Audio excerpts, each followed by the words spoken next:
Olá, tudo bem? Nessa apresentação veremos como entender mercado e clientes sem gastar tanto tempo e tanto dinheiro. Esse conteúdo foi apresentado na Movile agora em janeiro. Muita gente pediu a apresentação. Como os slides por si só não são tão autoexplicativos, eu achei mais seguro gravar um áudio junto para que você tenha o conteúdo aí 100% para dividir com o seu time. Quem sou eu? Sou o Will Sertório, sou Business Design Lead na Handmade. Já atuei como gerente de produto em duas startups e já atuei como consultor em uma série de clientes aí, de players do mercado, de diferentes indústrias, sempre ajudando as pessoas a construírem o produto certo, né? Construírem produtos que as pessoas queiram. E além de lead na Handmade hoje, eu sou mentor e facilitador na ACE, né, a maior aceleradora de startups da América Latina. Sou professor na Terra, na Gama Academy e no IED, o Instituto Europeu de Design, e sou autor do curso de métricas para produtos digitais mais bem avaliado da Udemy. Tá? Deixei até aqui um link do curso para vocês. É o bit.ly/curso do Will com dois L's, ok? Hoje eu vejo que existe no mercado um certo ciclo vicioso de não fazer pesquisa com usuários, e esse ciclo ele ocorre por conta de três fatores. O primeiro deles é, nós sabemos que pesquisa é importante, né? Até o Marty Kagan, que é um dos gurus aí da área de produto, ele diz que é testar nossas ideias com usuários, provavelmente é a tarefa mais importante no nosso trabalho como gerentes de produto, né, ou como pessoas ali de estratégia. Então a gente sabe que a gente tem que ir para a rua, porém a gente vai pouco para a rua. Em pesquisa que eu rodei junto com a Terra, nós fizemos aí o primeiro mapeamento da área de produto no Brasil para entender os desafios e o dia a dia dos gerentes e das gerentes de produto brasileiros. Nós vimos que a tarefa, né, a atividade menos realizada pelos gerentes de produto é coletar feedback dos usuários, né? Então é algo que nós fazemos pouco e para 75% dos entrevistados esse tempo é considerado insuficiente. Então o nosso maior ponto de conflito no dia a dia é esse. Nós gastamos muito tempo dentro do escritório, né, tratando de tarefas mais burocráticas e mais políticas e pouco tempo na rua coletando feedback com os nossos clientes. E por fim, existe um estigma sobre o assunto, né? Que é essa questão aqui que eu até trouxe do próprio título da apresentação, que é o tempo e dinheiro. Então hoje, pesquisa muitas vezes é visto como algo descartável ou visto como algo oneroso e pouco prático. Então como é que esse ciclo funciona? Nós fazemos pouca pesquisa, por falta de prática, essa pesquisa pode demorar e pode ficar cara, né? Quanto menos a gente faz, menos a gente sabe fazer. A pesquisa que é feita traz resultados muito subjetivos, né? Então cada um vai achar uma coisa ali dos resultados, não é muito claro o que a gente queria aprender com aquela pesquisa. Logo, ela é vista como algo que não funciona, né? Se ela é subjetiva, se cada um tem uma percepção sobre os resultados, então se a gente não fizesse, dava na mesma.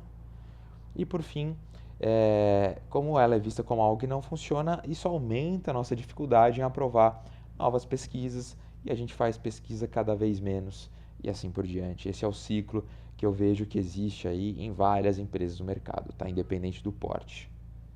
E como é que a gente quebra esse ciclo vicioso e coloca a pesquisa no dia a dia do time, pessoal?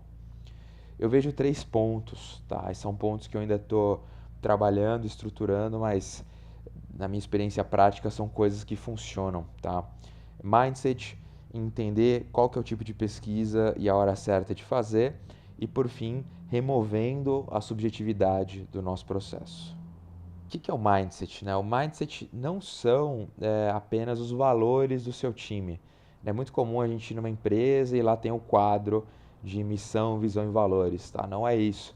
Mindset eu gosto de trabalhar como princípios. E princípios são trocas, né? Geralmente quando a gente fala de valores, valores nossos valores são transparência, humildade, foco em resultados, etc, foco no cliente e etc e tal. Geralmente são coisas muito boas, né? Muito legal. Mas eu gosto de falar também de princípios. E princípios são trocas, né? Então, no nosso dia a dia, nós vamos encarar situações muito difíceis, muito complexas. E às vezes só os valores não nos dizem o que fazer. A gente precisa entender os trade-offs, tá? Então é legal que você construa quais são os trade-offs do seu time, né? Na hora de começar um projeto, na hora de analisar um resultado, quais são as trocas que você tem que fazer, tá? E troca geralmente é um gradiente e os dois lados são bons, tá? Então, mas para qual lado o teu gerente de produto, a tua gerente de produto tem que ir na hora de fazer uma decisão, tá? Eu vou dividir um pouquinho quais são os trade-offs e os princípios que eu construí com o pessoal da Handmade e você pode se inspirar para construir os trade-offs do teu time de produto. Isso vai impactar diretamente na qualidade da pesquisa que é feita. Então, o nosso primeiro trade-off é, na hora de começar um projeto, por onde a gente começa? Pelas necessidades do usuário ou pelas necessidades do negócio? Os dois parecem ser muito bons, né? Mas aqui nós escolhemos começar sempre por necessidades do negócio, tá? Esse é o trade-off que a gente faz. Então, existe a hora certa de coletar necessidades do usuário, tá? E essa hora não é o kickoff de um projeto, tá? O kickoff de um projeto, a gente tem que entender muito bem qual que é o problema de negócio que a gente está resolvendo, né? Afinal de contas, a gente trabalha numa empresa e não numa ONG. Então a gente precisa entender, a gente vai criar, nosso desafio é criar uma nova linha de receita que vai gerar R$ 1 milhão por ano. Ah, não, nós precisamos gerar 200 novos clientes a partir desse novo business que a gente está criando, dessa nova funcionalidade.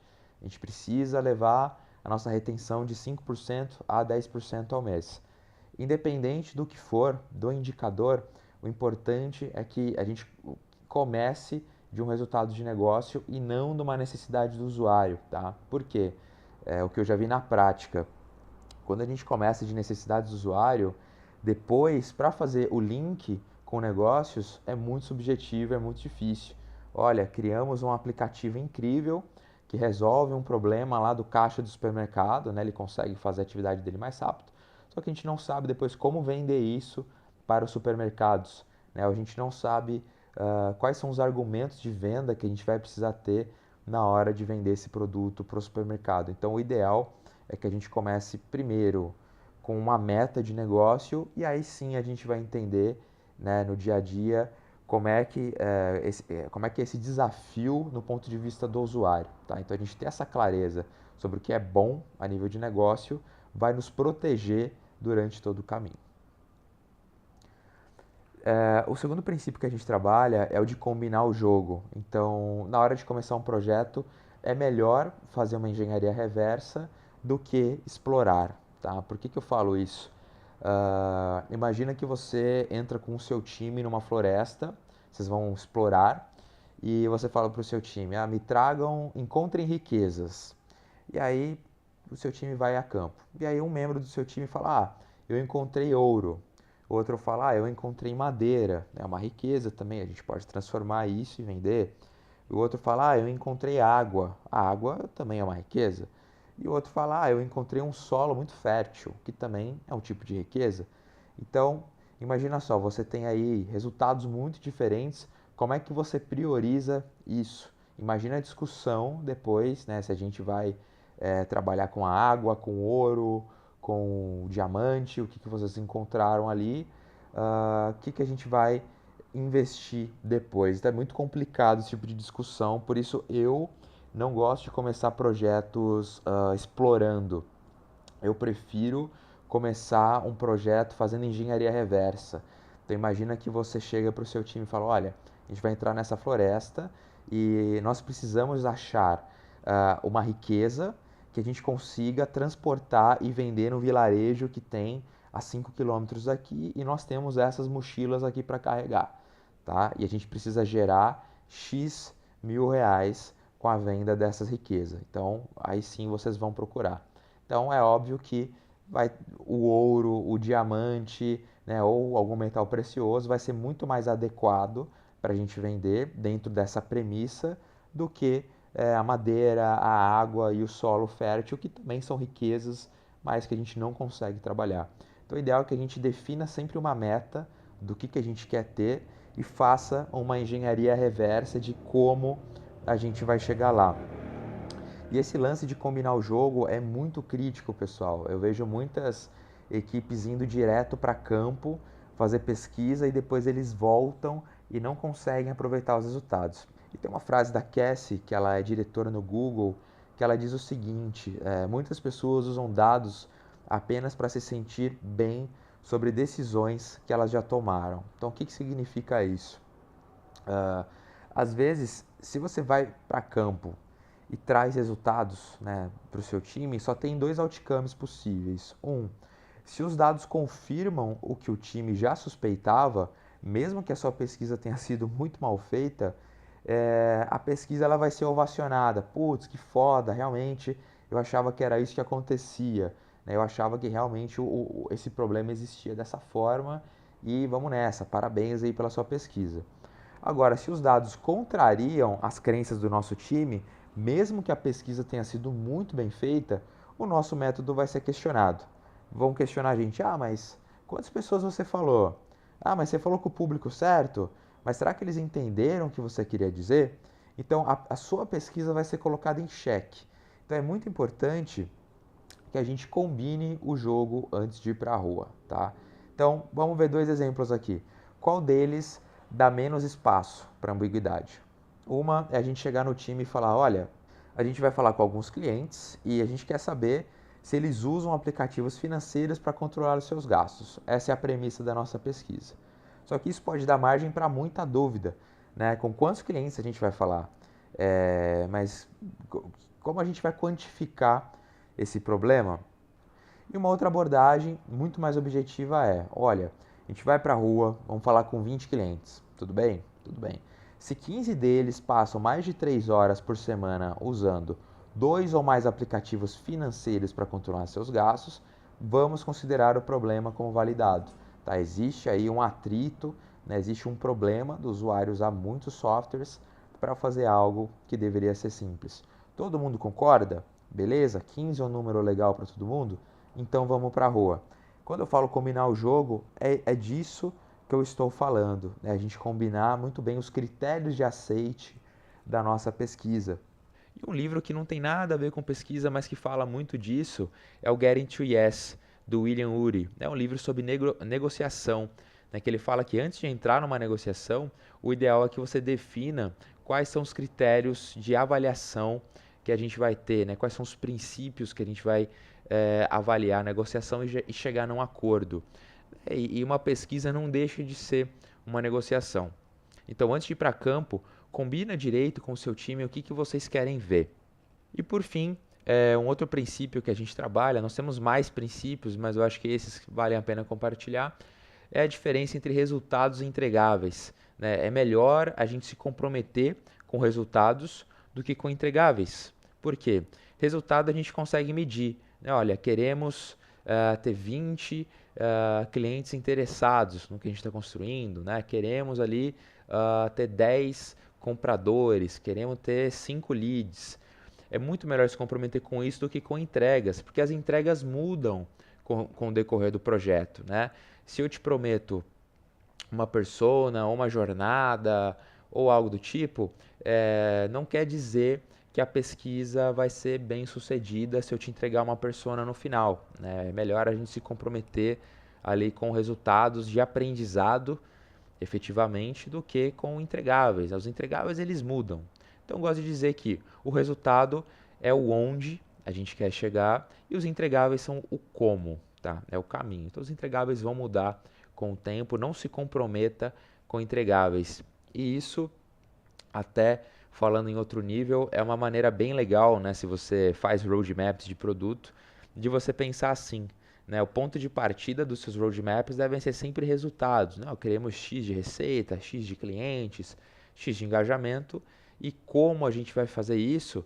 Aí sim, vamos fazer a feature A, a feature B, vamos mudar a nossa estratégia. Aí é o como, né? Mas não se comprometa com o como e sim com o onde. É uma maneira da gente se proteger e a gente definir o que é sucesso. Um outro ponto importante para a gente entender é o nosso time deve ter clareza de quais são os métodos de pesquisa e qual que é a hora certa da gente usar cada um deles. Eu gosto muito desse gráfico do Christian Rohrer, onde ele divide os métodos de pesquisa em dois eixos. Existem métodos comportamentais, aqui no topo do nosso gráfico, então a gente coleta comportamento do nosso usuário, e existem métodos atitudinais, ou seja, nós vamos coletar a opinião da pessoa. Então, o que a pessoa faz é uma coisa e o que ela diz é outra. Então, existe aí a hora certa da gente pegar cada um desses tipos de informação. E por fim, existem os métodos qualitativos e quantitativos. Existem N formas de diferenciar esses métodos, você com certeza já ouviu falar de várias, e o que o Christian traz para a gente é: os métodos qualitativos são os métodos diretos, ou seja, não existe uma interface entre o entrevistador e o entrevistado, né? Por exemplo, uma entrevista é um método direto. Você senta ali na frente da pessoa, ela está falando as informações, você está coletando isso de forma direta, né? Anotando no papel, anotando no computador. E os métodos quantitativos, existe uma ferramenta, existe uma interface que vai coletar os dados para você. Por exemplo, análise de métricas, né? Vai ser o Google Analytics que vai pegar esses dados para você. Uma pesquisa por e-mail vai ser a ferramenta de formulário que vai pegar esses dados para você. Então, essa é a principal distinção aqui. Cada método responde uma pergunta específica. Os métodos do topo respondem o que as pessoas fazem. Os métodos da direita respondem qual que é a frequência que as pessoas fazem o que fazem. Os métodos do ponto inferior do nosso gráfico falam o que as pessoas dizem. Os métodos da esquerda dizem o porquê fazem e o quanto fazem. Então, quando eu vi esse gráfico pela primeira vez, isso foi ouro para mim. Por quê? Geralmente falavam, Will, precisamos de pesquisa, e aí eu ia tirando da cartola. Vamos fazer um teste de usabilidade, depois a gente faz uma entrevista, e depois a gente faz uma survey. Mas eu fazia isso de cabeça, sem vincular isso com a pergunta que eu queria responder, né? Então, o bacana desse gráfico é que a gente consegue ancorar melhor o que a gente quer aprender, né? Por exemplo, se você tem um produto que está no ar, e esse produto não está performando bem, você quer entender qual que é o gargalo dele. Então, a primeira pergunta que você vai fazer é: o que as pessoas estão fazendo no meu produto? Qual que é a frequência que elas estão usando ele? Se a gente for usar esse gráfico aqui, né, e plotar ele com a versão anterior, a gente vai fazer uma análise de métricas, né, um clickstream analysis, como o Christian Rohrer chama aqui. Então, o primeiro ponto é a gente entender o funil do nosso produto, onde é que as pessoas estão abandonando ou deixando de usar o nosso produto. Um segundo ponto desse nosso projeto podia ser, legal, vamos pegar essas pessoas que estão parando de usar o nosso produto nesses pontos e vamos perguntar a opinião delas. Por que elas estão deixando de usar nesse momento? É opinião. A gente pode ir para a rua e fazer uma entrevista, né, para entender aqui os porquês e entender a nível de opinião, né? Vamos pegar a opinião dessas pessoas. Então, o método que a gente vai usar é a entrevista com o usuário. Depois de fazer essa pesquisa, digamos que o seu time comece ali a desenhar uma nova versão dessa interface, né, uma nova versão do seu produto, para corrigir esses problemas hipotéticos que você levantou na entrevista com o usuário. E você primeiro quer testar para ver se a usabilidade desse teu novo produto está bacana. Então você pode fazer um teste de usabilidade para entender se o comportamento das pessoas está sendo aquele esperado, né, e o porquê que elas estão se comportando daquela forma. E por fim você quer colocar isso no ar, né? Vamos colocar no ar para ver se as pessoas realmente vão converter mais, né, para ver se os nossos indicadores vão melhorar. E aí a gente volta para o topo do nosso gráfico, a gente quer ver o que as pessoas fazem e com que frequência. Aí a gente pode usar um teste AB para verificar se os usuários estão realmente se comportando de uma forma aí que gere mais conversão para o nosso funil. Então vocês percebem que isso é um trabalho cíclico, né? Não tem uma pesquisa melhor que a outra, existe a pesquisa mais adequada para a pergunta que você quer responder. Então a gente pode trabalhar de uma forma muito mais enxuta, usando um método de cada vez, de acordo com a dúvida que o nosso time tenha, certo?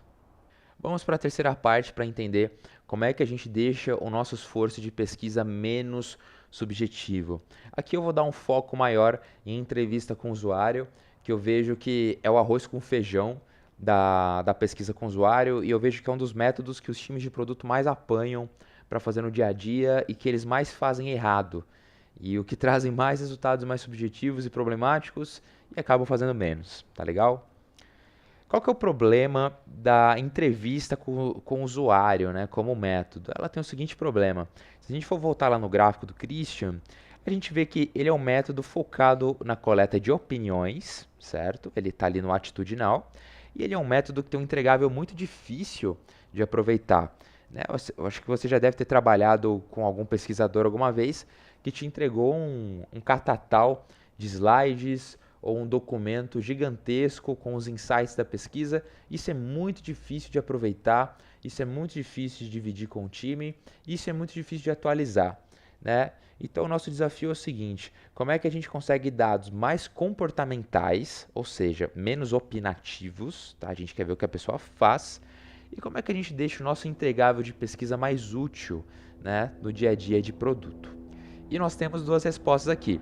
A gente vai trabalhar com hipóteses e nós vamos trabalhar com uma planilha de pesquisa para deixar o nosso entregável mais útil para o dia a dia de pesquisa do time. Qual que é o passo a passo? Lembrando, você pode usar esse passo a passo para outros métodos de pesquisa também, né, que couberem, claro, mas o nosso foco aqui vai ser a entrevista com o usuário. Meu objetivo é que você consiga fazer uma boa entrevista com o usuário com resultados bem objetivos e que você consiga dividir esse insight com o seu time e que o seu time consiga criar um produto melhor. Tudo começa no recrutamento, tá? Primeiro, quem eu devo recrutar? Essa é uma das perguntas críticas para o nosso processo. E eu gosto muito da abordagem do Steve Blank. Ele criou essa pirâmide de públicos e ele diz que a maior parte do público é o pessoal que só tem um problema. Então, pessoas que têm um problema, mas elas não sabem que tem um problema ainda, né? Então, a gente vai vender para essas pessoas lá na frente, né? Você pode tranquilizar o seu time de produto, mas a gente não vai aprender muito com esse público agora, tá? Esse público vai ter que ser muito educado, né? Vai ter que ser muito impactado por campanhas de marketing, eles vão ter que mudar o comportamento deles. Então a gente não vai construir o produto para eles agora. É muito atrito, é muito trabalho. A gente tem que construir produtos para a galera que estão mais no topo da pirâmide.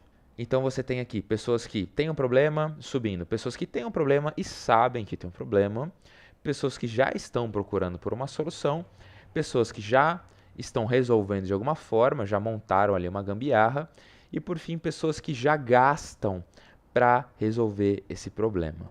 E se você trabalha com B2B, isso é crítico para você, né? Então, o nosso foco nesse primeiro esforço de pesquisa é já trabalhar com pessoas que já têm um budget, que já abrem a carteira para resolver o problema hoje e, claro, resolvem o problema de uma maneira não ótima, né? Às vezes o cara gasta muito com o software X para resolver esse problema dele, ou ele tem uma equipe inteira focada em resolver esse problema e ele está gastando muito tempo, muito dinheiro. Isso não é legal. Então a ideia é a gente focar em quem sente mais dor hoje. E quem sente mais dor hoje é quem abre a carteira para resolver esse problema de uma maneira não ótima. Então vamos focar nessas pessoas no primeiro momento, tá? E o nosso recrutamento já começa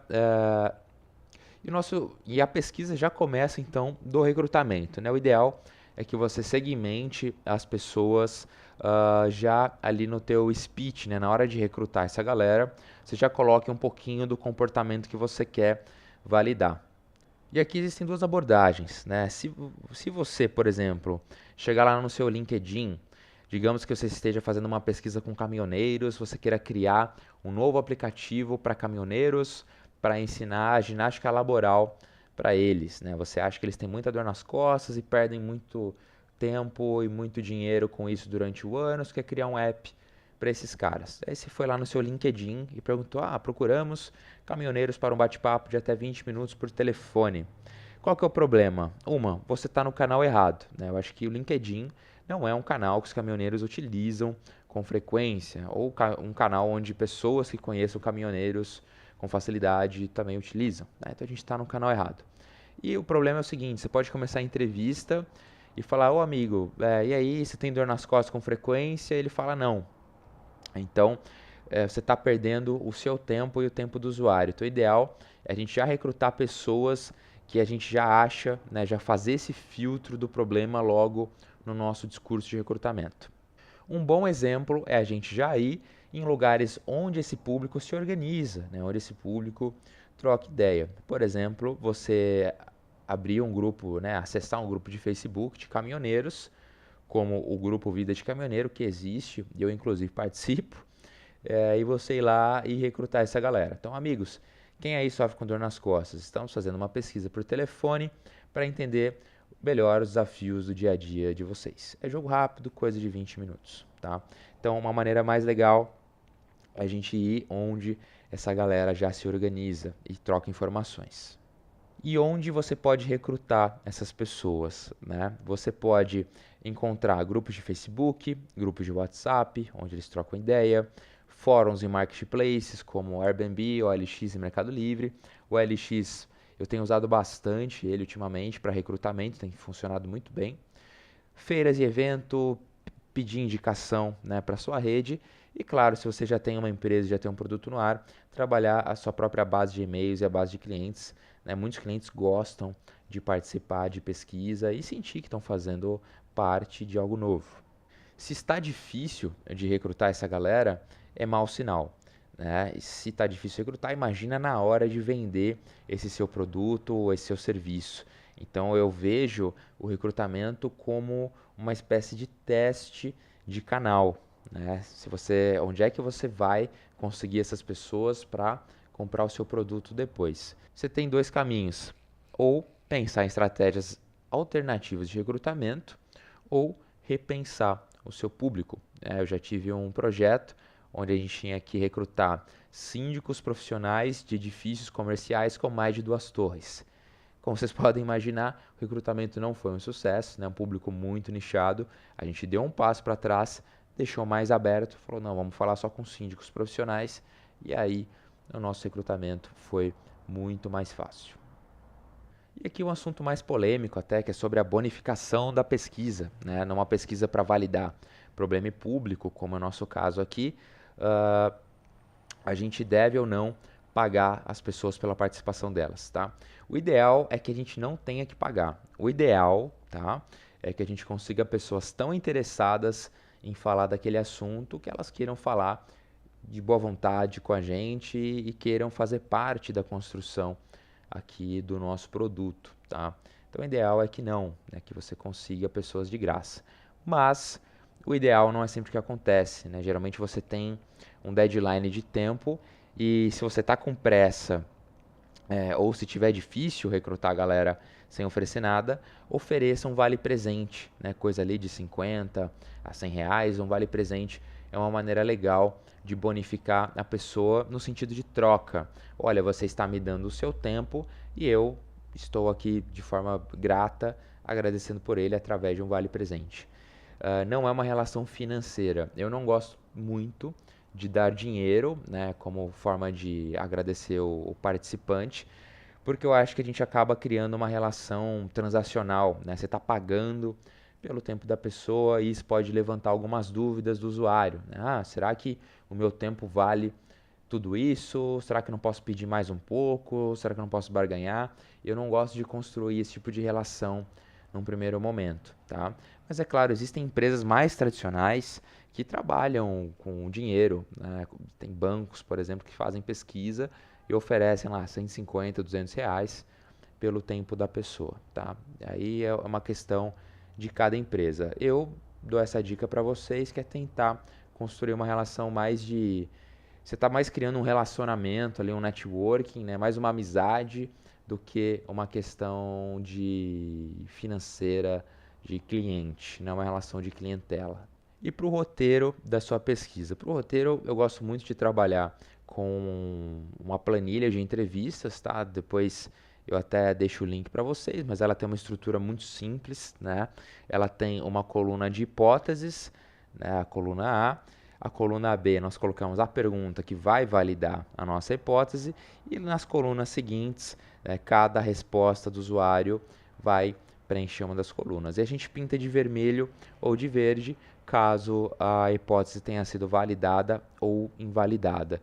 Depois a gente faz uma tabulação na aba de resultados, né, que eu vou mostrar para vocês logo mais. E quando a gente fala de hipóteses, é um assunto que muita gente gosta de falar, mas pouca gente sabe explicar o que é uma boa hipótese, né, e como é que escreve isso. Então, primeiro, hipótese a gente deve levantar sobre o comportamento do público, tá? Como é que você acha que ele se comporta hoje? E, claro, os comportamentos mais críticos, né? Aqueles que podem colocar o nosso projeto em risco. Então, não é, eu acho que o caminhoneiro gosta de estradas intermunicipais e não de estradas interestaduais. Isso não tem relevância nenhuma para o nosso projeto, tá? Então, você elimina esse tipo de hipótese. O nosso objetivo é descobrir quem sente mais dor, tá? Lembra daquela pirâmide do Steve Blank que a gente acabou de ver.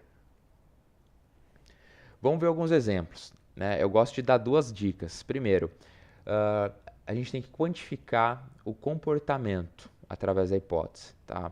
Então, lembrando, a gente não quer a opinião da pessoa, a gente quer entender como que o comportamento dela acontece hoje.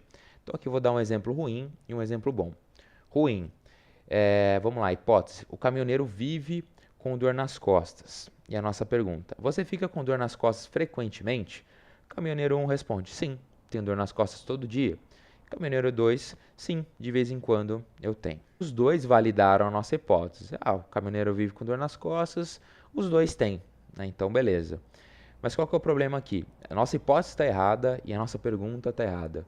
Nós usamos expressões muito subjetivas. O que é viver com dor nas costas, né? O que é ficar com dor nas costas frequentemente? Para você é uma coisa, para mim é outra. Então a gente está criando um falso positivo aqui, né? A gente está criando uma situação onde parece que os dois têm um problema, mas é porque a gente perguntou de forma errada. O ideal é que a gente seja mais objetivo. Por exemplo, o caminhoneiro sente dor nas costas ao menos uma vez por dia. Essa é a nossa hipótese bacana, todo mundo entende o que é uma vez por dia e vamos embora. E a nossa pergunta, amigo, na última semana, quantas vezes você sentiu dor nas costas? O primeiro diz, 7 vezes, tenho dor nas costas todo dia, validou a nossa hipótese. E o segundo diz, esse mês eu não tive nenhuma crise, mas mês passado foi brabo, tive 2 vezes. Ele invalidou a nossa hipótese. Então pense o seguinte, qual dos dois caminhoneiros você convidaria para fazer um piloto do seu produto? Qual desses dois caminhoneiros você investiria os seus esforços de marketing, né? Então, o ideal é que a gente identifique esses caminhoneiros que têm mais dor e a gente consiga enxergar quais são os padrões de comportamento desse cara, né? O que faz com que ele tenha mais dor nas costas. E esse vai ser o nosso público-alvo num primeiro momento. Então, olha só a diferença aqui entre hipóteses e perguntas e como elas geram resultados completamente diferentes para o nosso projeto. Muito bem, a segunda dica que eu dou sobre hipóteses é: a hipótese deve quantificar o impacto do comportamento. Ou seja, a gente já entendeu, né, o impacto, ou melhor, quantas vezes o problema ali acontece, agora a gente precisa entender o quanto que isso dói a nível de tempo e a nível de dinheiro. Uma hipótese mal estruturada seria a seguinte: o caminhoneiro gasta tempo ou dinheiro por conta da dor nas costas. É uma hipótese bem intencionada, só que ela está muito literal, né, e está muito aberta. E a pergunta, amigo, normalmente você gasta tempo ou dinheiro com a dor nas costas? Eu já vi muitos times de produto fazendo a pergunta assim, e é uma pergunta extremamente subjetiva, né? O que é normalmente? Né? O quanto tempo ou quanto dinheiro? E aí o entrevistado vai dar uma resposta bem evasiva, né? Não, eu gasto. Eu gasto 1.000. Né? E outro fala, eu só gasto. Né? Mas não fala nem se é tempo, nem se é dinheiro. Então, e a gente está trabalhando com dois indicadores na mesma pergunta, na mesma hipótese. O ideal é que você trabalhe com um de cada vez. Ou é a nossa hipótese sobre tempo, ou é sobre dinheiro. Vamos ver um bom exemplo. Hipótese: o caminhoneiro perde ao menos 10 dias de trabalho por ano por conta da dor. E a gente fez uma continha de padeiro.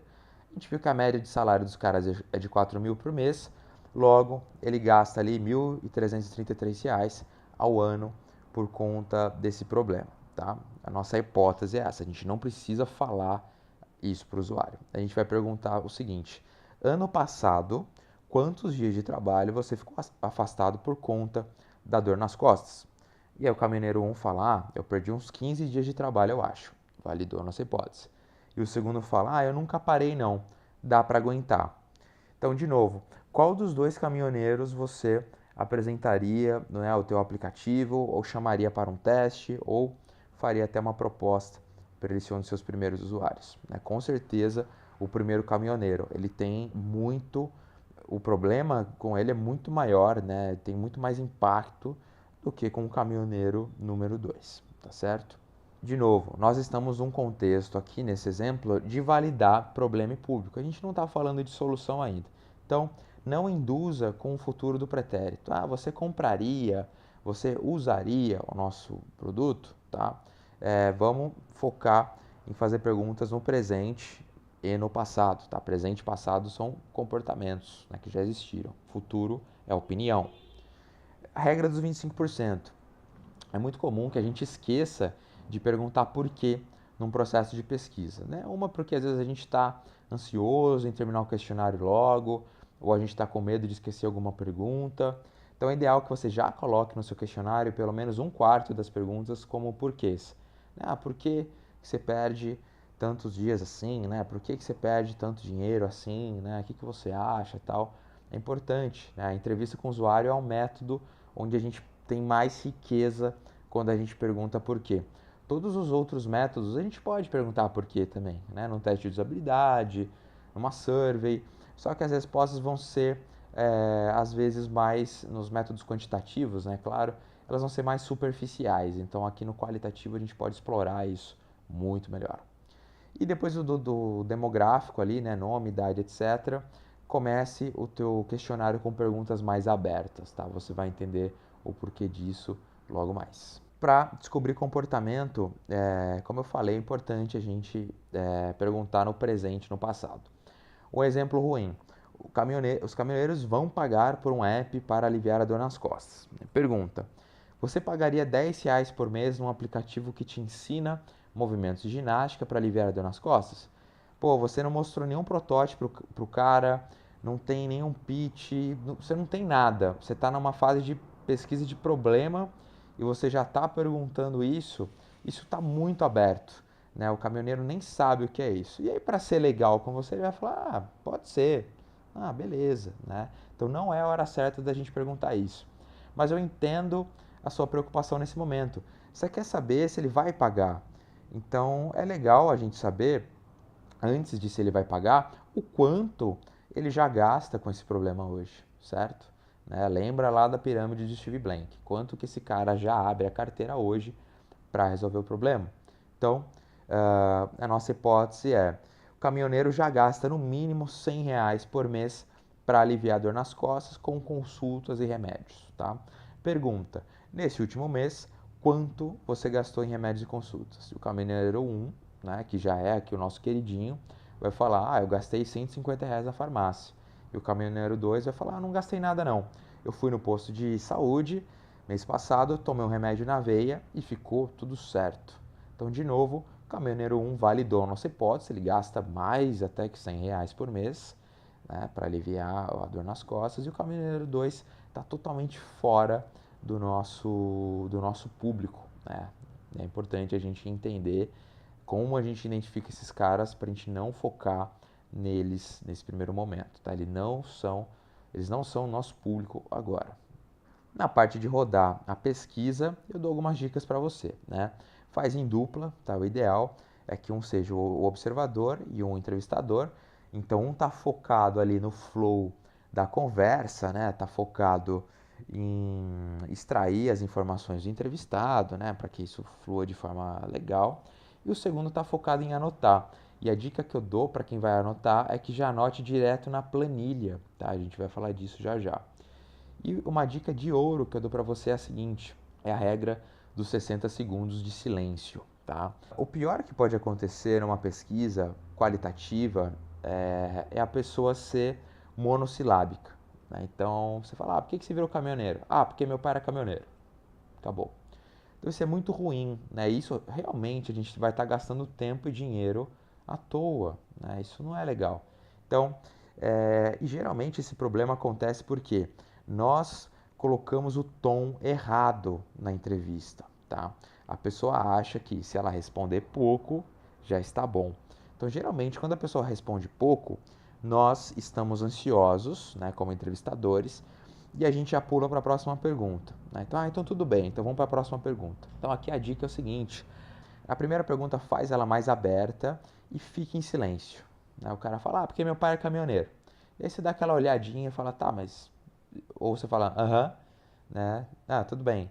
E deixa a pessoa ver que ela precisa completar, ela precisa dar mais informações. Então, quando tem um silêncio, geralmente a pessoa mais ansiosa quer preencher esse silêncio. Então, deixa essa bola com o entrevistado, deixa ele ver que ele precisa preencher o silêncio, ele precisa trazer informações para a mesa. Ele é o professor, ele é o especialista no assunto e você é o aluno, você está ali para aprender. Tá? Então, seta o tom correto da conversa e a tua pesquisa, sem dúvida, vai ser um sucesso. Se você é observador, o que você deve anotar? Você deve anotar literalmente, palavra por palavra, que a pessoa falou? Não. Anote coisas ditas com emoção, né? Eu odeio ir na farmácia e comprar o remédio de dor nas costas. Pô, anota isso. Anote, claro, o que valide ou invalide nossas hipóteses. Anote surpresas. Passado e presente validam, futuro não. Né? Então, se o cara falar, eu não tenho dor nas costas ainda, mas eu acho que eu vou ter um dia, não validou a nossa hipótese, o cara está fora do nosso público. Talvez não valida e indiferença é sinal vermelho. Se você está falando com muita gente que está muito indiferente ao assunto, você está falando com o público errado. Tá? Volte duas casas e repense seu público, repense seu problema. Com quantas pessoas você deve falar? Essa é uma regrinha da Cindy Álvares, né? Uma dica dela, né? No livro Lean Customer Development. Ela fala, entreviste 20 pessoas em entrevistas de 20 minutos, tá? Então 20 e 20, né? Para a nossa etapa de problema e público agora, é tempo suficiente para a gente conseguir validar se o problema existe e se o público é esse mesmo. Não precisa fazer as 20 numa tacada só. Fala ali com 5 pessoas, vê se é isso mesmo, né? Vê se o público é esse, né, que vocês estão conseguindo coletar aprendizado. Se sim, continua até os 20. Se não, se você não está aprendendo nada, se a galera está muito indiferente, volte e repense o seu público e o seu problema. E como eu falei, tenha uma aba ali de tabulação dos teus resultados, tá? Então vou mostrar ela aqui rapidamente. Essa aba é muito simples, né? Você vai ter as suas hipóteses de um lado, as respostas, né? Quantos validaram, quantos invalidaram, ali o sinal, né? Verdinho e vermelho, né? O que a gente validou, o que invalidou da hipótese, observações e próximos passos, tá? Então, é legal que pesquisa seja algo ongoing no seu time, né? Se você está construindo um produto, você tem que sempre estar na rua, sempre estar aprendendo. Então, essa tabelinha é ouro, né? O seu time bate o olho e fala, nossa, é isso que a gente achava, mas na verdade é isso que acontece. É isso. Esse é o insight. Essa é a forma mais simples de você traduzir o insight de pesquisa. Não é com PPT gigantesco, não é com documento no Word que ninguém vai ler ou quem vai ler vai achar alguma coisa, tá? Então simplifica e deixa isso de forma bem sintética para o seu time. E aí se te perguntarem, mas isso que você fez não é estatístico. Realmente, entrevista com o usuário não é um método que a gente precisa ter volume, né? Não é um método estatístico, é um método para a gente entender os porquês, certo? Como a gente viu lá no quadrinho do Christian Horner. Se a gente quer entender opinião com volume estatístico, a gente vai usar outro método que é, por exemplo, a survey, né? Então é importante que o seu time entenda qual que é o outcome de cada método e quando a gente pode cobrar uma significância estatística do método. Pesquisa, entrevista com o usuário não é um método estatístico, tá? E o seu time tem que entender que mesmo não sendo estatístico é um método importante, tá? Não é porque o método não é estatístico que ele não é válido. Não é assim que funciona o jogo de construção de produto. Qual que é o resumo, então, do que vocês viram hoje, pessoal? Primeiro de tudo, para a gente construir o mindset, precisamos não só de valores claros, mas de princípios e trade-offs claros, tá? Isso vai cimentar esse mindset de produto e de pesquisa no seu time. Segundo, para o seu time entender a pesquisa certa na hora certa, é bom a gente pensar duas vezes antes de ir para a rua. A gente precisa ter esse teórico básico, né, entender que pesquisa responde a cada método. Não saia correndo fazendo pesquisa sem entender qual é a pergunta que você quer responder. E por fim, vamos remover a subjetividade, ou remover uma palavra forte, vamos reduzir a subjetividade, trabalhando com hipóteses e dando menos espaço para ambiguidade. E eu gosto muito dessa frase do Jeff Bezos que ele diz que nada nivela mais uma hierarquia corporativa, né, como feedback do mercado. Então, se você, né, como toda empresa, tem problemas políticos, né, tem problemas hierárquicos aí de pessoas dando grandes ideias de produtos, mas ideias que não têm muito embasamento, o feedback do mercado, o feedback dos usuários é a sua melhor arma para nivelar essas situações e pacificar essas conversas. Então, a sua arma vai ser a pesquisa bem feita e a pesquisa feita na hora certa. Agradeço muito seu interesse pelo assunto. Me adicione no LinkedIn. Se teve dúvidas, pode me perguntar, pode mandar mensagem, vai ser um prazer te ajudar. Beleza? Muito obrigado de novo e um grande abraço.